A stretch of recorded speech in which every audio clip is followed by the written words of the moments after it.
I've now reached the point where I left the West Highland Way yesterday to descend to Crianlarich.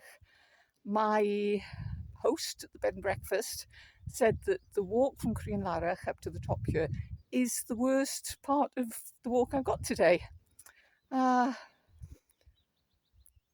It's not something for me to rush, especially after the breakfast I had. But when I get to the top here, I'll be getting to the halfway point of the West Highland Way. So I'll be halfway to Fort William. And this is when I start feeling a bit sad because I don't want it to finish. And the antidote to that is to start planning my next long distance walk so that when this finishes, I've got something planned for next time. I've just disappointed those two young men walking there because they thought that Crianlarich was the halfway point, but it's not. The halfway point is actually at the top of this climb, so they've got a little way to go.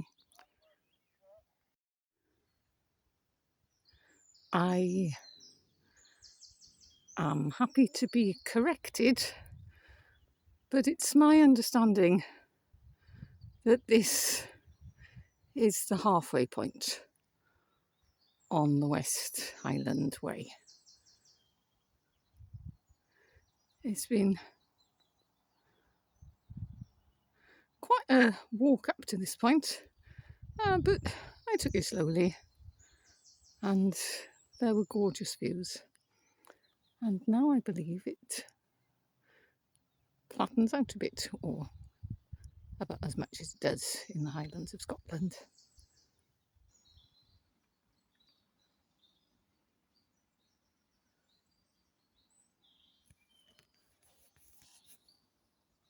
A good picture. Do you want to come and talk?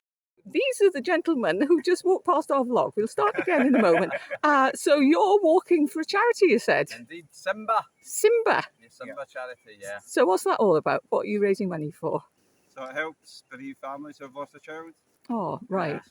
So that's an important one, yeah. And I think many of us know people that's affected. Yeah. So I'll wish you well. And think we'll see you again. Yes, and have you got a Just Giving page? Yes.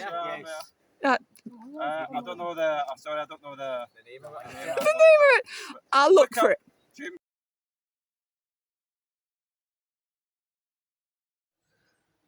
I've reached the remains of St.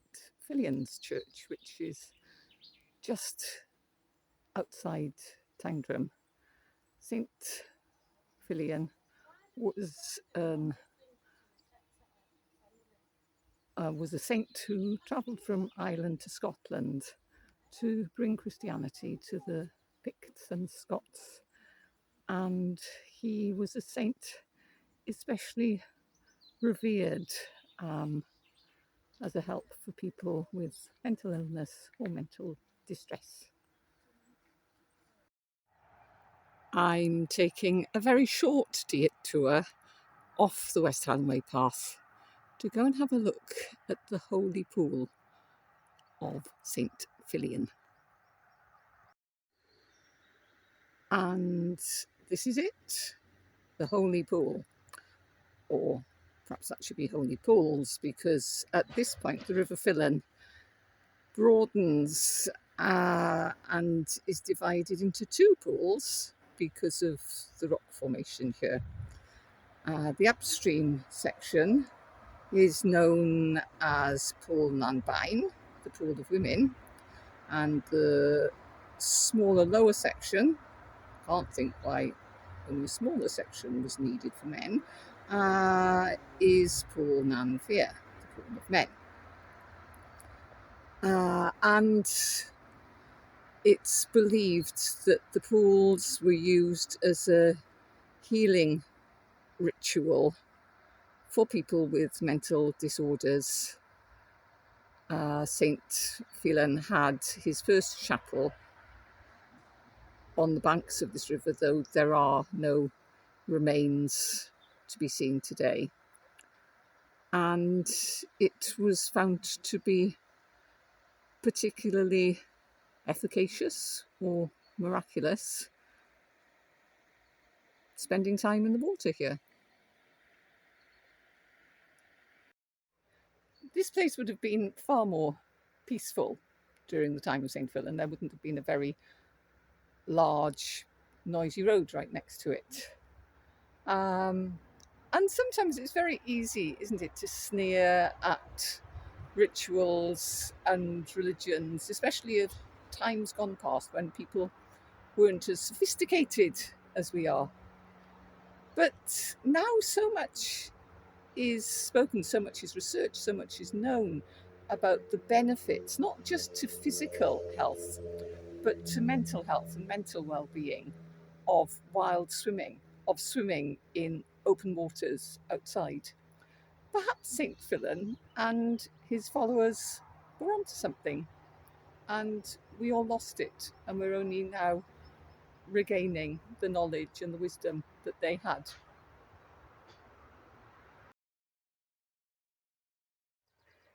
This is the Lochlan of the Lost Sword.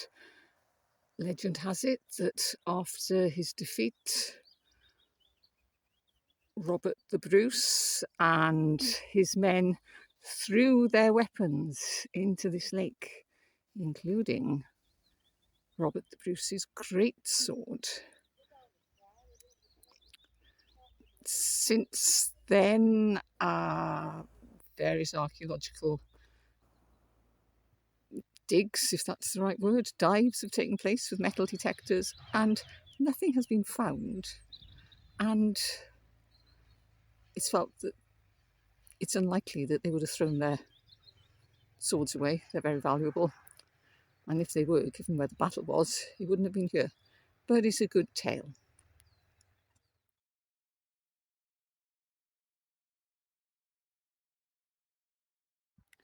God grant that General Wade may by thy mighty aid victory bring.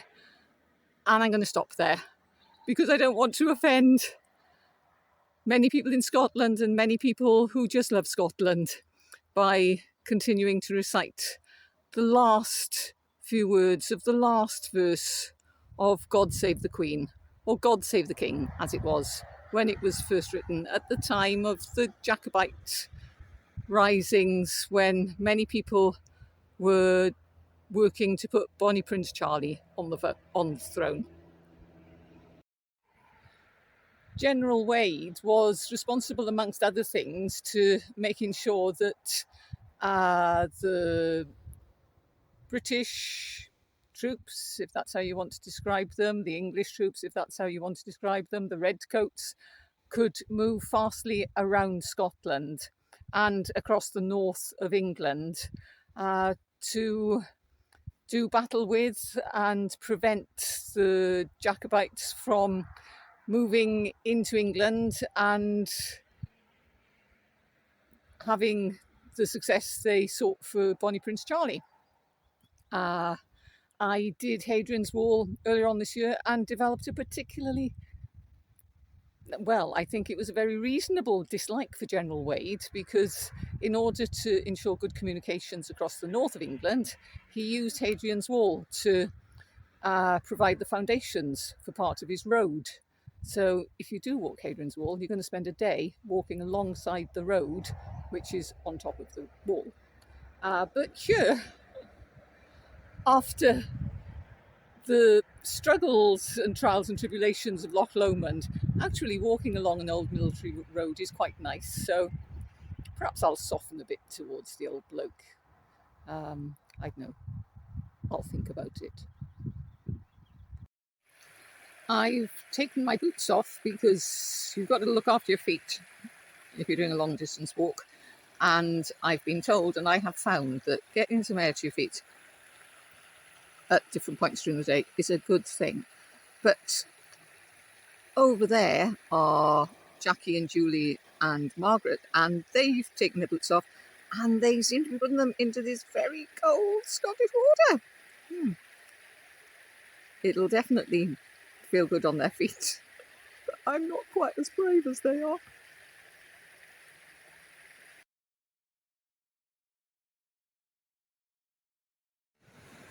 I've reached the Bridge of Orkney, so I've got just over 2 miles to go.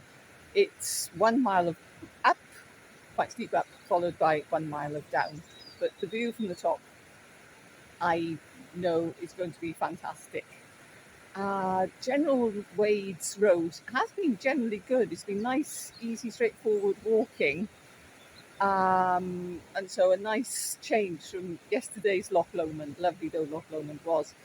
However, it's been through, it has been through wondrous, wide open countryside with huge mountains on either side. But as can be the way in such areas, there hasn't been a bush or a tree in sight. And this, for the ladies, can be a bit of a problem, if you get what I mean. So I called into the Bridge of Orkney Hotel, and they were absolutely lovely. There's me in me walking boots and everything. And to tell the truth, I think they would have been quite happy for me to just use their facilities.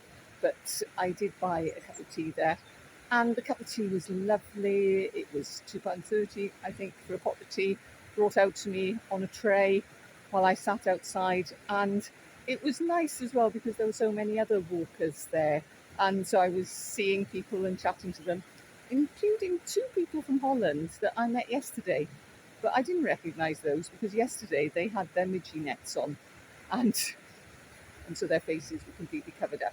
So when they came towards me today with big smiles saying hello, I thought, I don't know who you are. Then I remembered. So lots and lots and lots of lovely people to talk to along the way.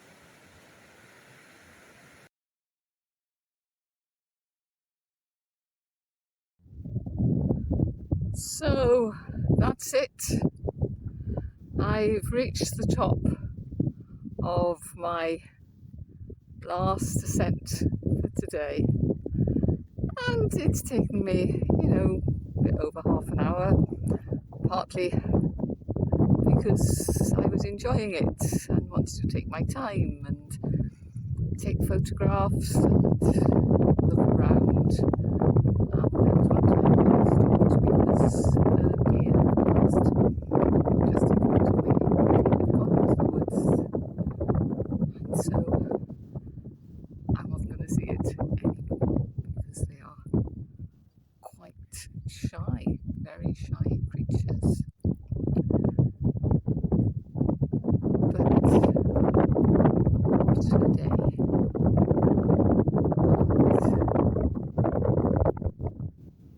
down there in the woods, I can just catch sight of the Inveroran Hotel, where I'll be staying tonight.